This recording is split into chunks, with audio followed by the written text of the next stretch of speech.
গেল ঘণ্টাখানেক আগে মার্কিন যুক্তরাষ্ট্রের বাংলাদেশি বংশোদ্ভূত নাগরিক তাসনিম জারা জাতীয় নাগরিক পার্টির খুবই গুরুত্বপূর্ণ একটা পদকে তিনি হোল্ড করেন। তার একটা স্টেটাস মুহূর্তে ভাইরাল। কমেন্টে যারা বিএনপি পন্থী আছেন তাসনিম জারার 14 গোষ্ঠী উদ্ধার করছেন, কারণ তিনি আসলে কি বলেছেন। তিনি লিখেছেন যে এক পরিবারের কারণে, মানে একটা পরিবারের কারণে আপনার এই সংস্কার কার্যক্রম আটকে থাকবে না। তার এমন বক্তব্যের পরেই মিডিয়াতে বিষয়টা খুবই ভাইরাল। এখন সরকারের যে সংস্কার কর্মসূচি, সেই কর্মসূচির কিছু অংশ যে সংস্কার কমিশন তারা সামনে এনেছে। এখন এই কমিশনের অনেক জিনিসের মধ্যে বিএনপির দ্বিমত আছে, তবে সবচেয়ে গুরুত্বপূর্ণ যেটা আমার কাছে মনে হয়েছে যে এই জায়গাটাতে পরিবর্তন দরকার।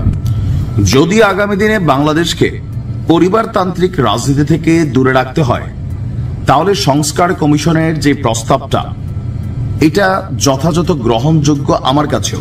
বলে ভাই কেন? দেখেন, দিন শেষে বাংলাদেশকে আমরা একটা জায়গায় যদি নিয়ে যেতে চাই, তাহলে পরপর দুইবারের যে প্রধানমন্ত্রীর ইস্যুটা, মানে একজন প্রধানমন্ত্রী দুইবারের বেশি প্রধানমন্ত্রী হতে পারবে না কোনো ব্যক্তি।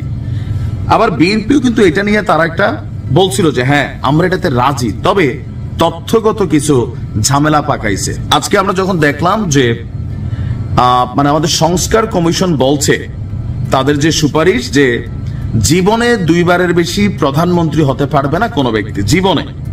আবার এটা টানা হোক, বিরতি দিয়ে হোক, দুইবারের বেশি হতে পারবে না। এখন এটা যদি হয়, তাহলে এই মুহূর্তে বিএনপিতে নির্বাচনে জয়লাভ করে বেগম খালেদা জিয়া তিনি প্রধানমন্ত্রী হতে পারবেন না, হতে হবে জনাব তারেক রহমান।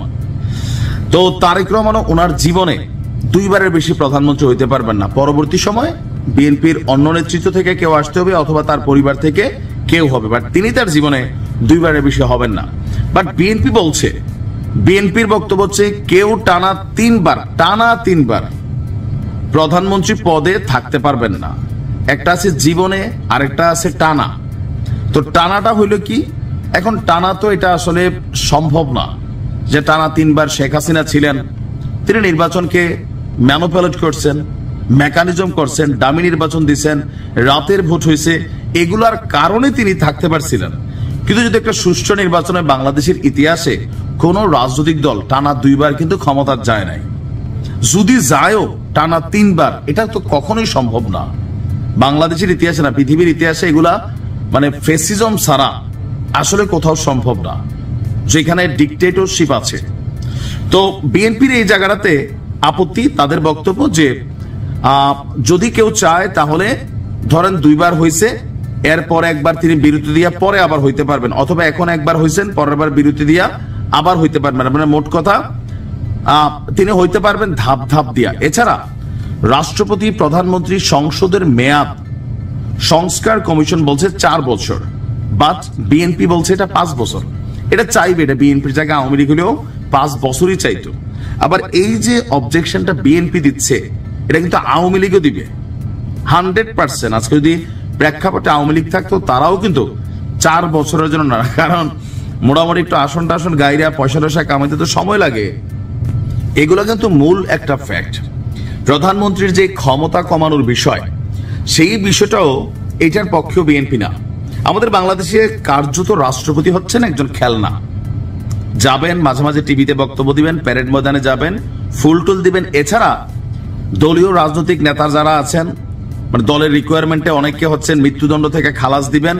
এর বাহিরে রাষ্ট্রপতি বাংলাদেশে ফাংশন করে না, এটা হচ্ছে বাস্তবতা। প্রধানমন্ত্রী অলওয়েজ ফাংশন করে।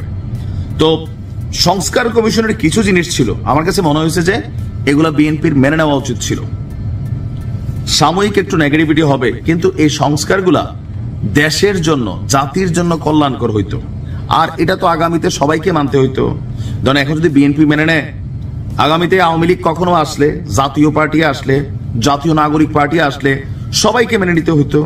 এখন এইটা নিয়েই কিন্তু এটা ফ্যাক্ট তৈরি করার সুযোগ পাইছেন জাতীয় নাগরিক পার্টির তারা। ইভেন অনেকেই এই যে 4 বছরের সংসদ, প্রধানমন্ত্রীর ক্ষমতার ভারসাম্য করা, টানা দুইবার বা পরপর একদম ব্যক্তি জীবনে দুইবারের বেশি প্রধানমন্ত্রী হতে পারবেন না, এগুলা কিন্তু সবাই চায়, বাংলাদেশের নাগরিক সবাই চায়, যারা আমরা অন্ধ রাজনৈতিক দলকানা ব্যক্তিত্ব তারা ছাড়া।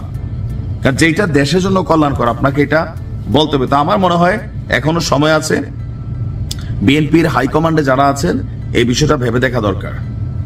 এটা কিন্তু আমজনতার একটা চাওয়া, দলীয় কর্মীর চাওয়াটা পরে, বাট আমার পছন্দের, আমার যারা পছন্দ করে এর বাহিরে আম যে জনতাটা আছে তাদের চাওয়াটা কি? অবশ্যই তারাও চায় না যে একচ্ছত্র আধিপত্য থাকুক।